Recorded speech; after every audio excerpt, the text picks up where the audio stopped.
What is up, everyone? Guys, listen up. In today's video, I'm very excited to show you guys my railgun build because I finally managed to put together a loadout for the railgun that actually works for max difficulty. So if you're looking for an effective and fun loadout to play on the highest difficulty of the game, this is going to be the build for you. So now let's quickly go over the build, and then I'm going to go a little bit more in depth with the build, and I'm going to explain the role of every single weapon and stratagem in this game so you guys can use it to its full potential. The first tool we're going to go for is going to be the 500 kg. For the second slot, I usually go for the 120 here. Now, this is there to take down smaller nests, medium nests, and obviously it comes in very handy when I'm going for the mega nest as well. Another thing that I like to pick up if I'm not going for the 120 is the orbital gas strike. So yeah, these are kind of the options that I rotate in between. Now, for the third slot, we are going to go for the one and only gas rover. This thing at the moment against the bugs is absolutely next level, and it just makes the games easier across the board, skyrockets your survivability.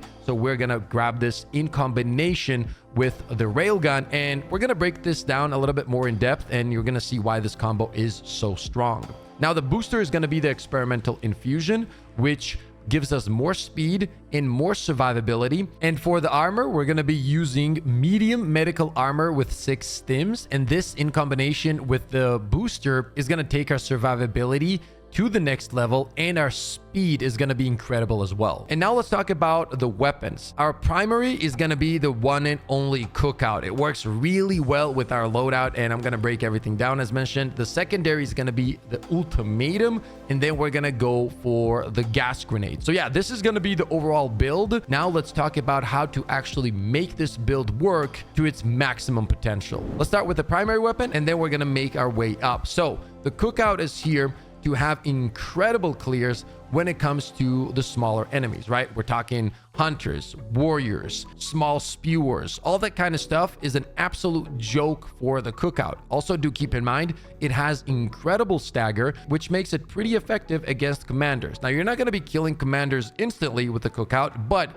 as mentioned, that stagger does come in handy. Another very strong point about the cookout is that it absolutely destroys shriekers and makes it very, very easy to take him out. The fact that it puts enemies on fire is what makes it so effective against the bugs. And by the way, this doesn't matter even if you're fighting the new gloom bugs or the predator bugs, it gets the job done because the damage is very nice, the stagger is there, and stagger is something that is very important, especially when it comes to the newer bugs that were added to the game. And whenever they do come back, the ability to have that against those enemies is going to be very, very important.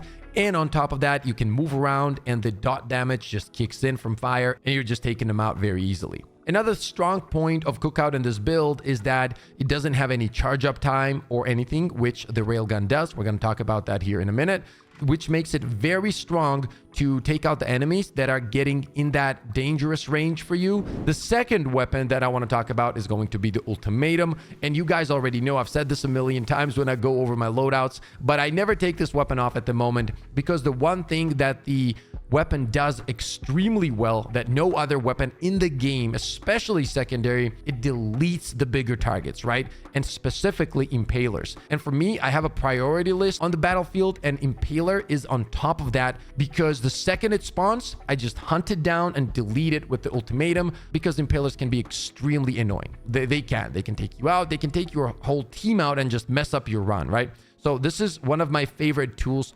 specifically for the impaler in Bile Titans as well. Another very strong point about this thing is that even though it's tiny, it can absolutely delete Titan nests as well, which is a huge deal. The gas grenades are there as a tool of crowd control and simply staying alive as well. One thing you need to keep in mind is that it can also close down bug holes, because a lot of people will be asking me, Pip, how do you deal with bug holes with this build? Well, here's your answer. But that's not the only thing in this build that takes care of the nests. We're going to get to that here in a second. I like to use the gas grenades when I'm kind of getting in trouble and let's say my rover isn't there, whatever. I drop the grenade right under me and I keep moving so that I confuse all the enemies, which gives me a few seconds to get to safety, stim up, then turn around and fight the enemies and take them out, right? So yeah, this is a very, very strong tool. And speaking of crowd control, here is the king of crowd control, and that is the gas rover. This thing is an absolute monster when it comes to that.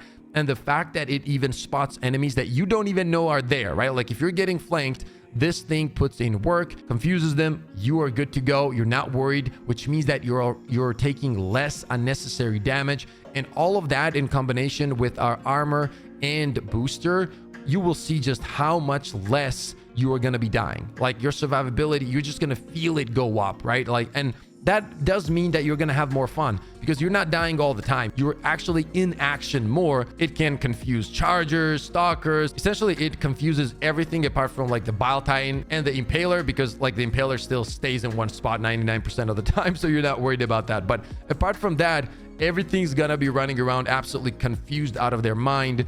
And this brings us to the Railgun, because that is what makes Railgun so much better now against the bugs. Now you might be thinking, Pip, what are you talking about? Well, let me explain. Because we have so much crowd control now with the set gas rover and gas grenades, this gives us tons of openings to use this weapon in a much easier way. For example, if I'm getting chased by 2 or 3 chargers, yeah, it can be annoying to use the said railgun because they're all attacking you at the same time. So it's not easy to charge up, go for the legs, and so on. You guys get the point. However, if they're confused, if they're just moving around without attacking you, that gives you tons of time and tons of opportunities to hit them in the right spots, take off the armor off those legs, and just move on.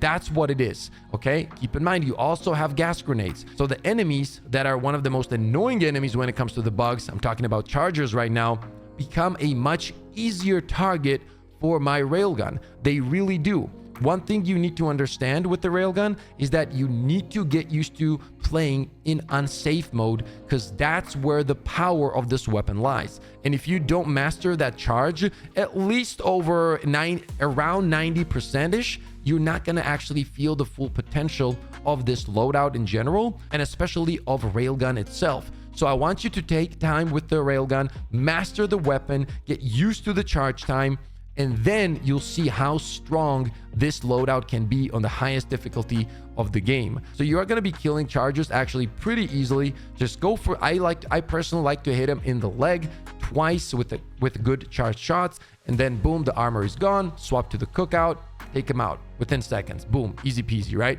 Now, just because how inconsistent this game can be when it comes to specifically the Bile Titan hitboxes and whatnot, it can take anywhere from 3 to 5 shots, like good charge shots. I've gotten them in 3 shots. Sometimes it has taken 4, sometimes 5, but I truly do believe that's probably either a connection issue or some kind of hitbox issue. I can't really put my finger on it, but I've done a lot of testing, and it's consistently between 3 and 5 if you're charging the shots really well. Also, when it comes to commanders and spewers, this weapon is an absolute beast. So if you do see them rushing you, what I like to do is like focus the commanders with my railgun. One shot to the head, boom, done. You forget about him, okay?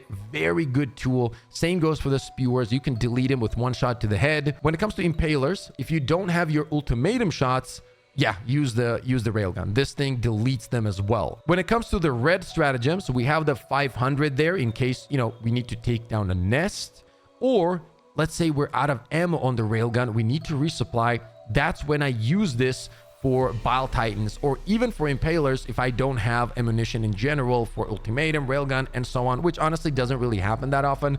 If you know the maps and know where to look for ammo and you resupply, you should be absolutely fine. But if that does happen, that's when the 500 kg comes in handy as well. And then the 120, pretty obvious, is there for any kind of nest that I want to quickly take out. If I'm around like a bile nest, and once again, I don't have ultimatum, you can throw in the 120 or the 500. That's just going to depend on which one is not on cooldown at the moment. Now, when it comes to the playstyle and what makes this build so much fun to use, it's the fact that we have crowd control tools to create openings for our railgun, which then gives us the ability to use the railgun and just enjoy the game. Because at the end of the day, this weapon is extremely unique and it is very, very fun to use. And to finally have a loadout that actually makes it worth using on the highest difficulty of the game is something that makes me happy. I'm not gonna lie, it really is, because I missed this weapon and I really tried to build around it. And there is a few other options you can do, for example, the supply backpack and so on, but it all comes down to chargers being less annoying, and that is precisely what this loadout brings to you. chargers are simply not going to be annoying for you because you are going to be crowd controlling them and you are going to be deleting them with the railgun. And let's not forget how fun it is to kill warriors with the railgun and see that beautiful explosion. It's a pretty cool animation, I'm not going to lie, and it's fun to do that. But one thing I will say is that don't get too carried away with that, because as I said, it is fun. And if you have a lot of warriors running at you, you might be like, oh dude, this is so much fun, and the next thing you know, you're running out of ammo and now there's like 4 titans pushing you. Okay, so don't get too carried away with that. But overall, this is the loadout that I like to use when it comes to the highest difficulty of the game, the railgun. Make sure to let me know what you guys think in the comment section below.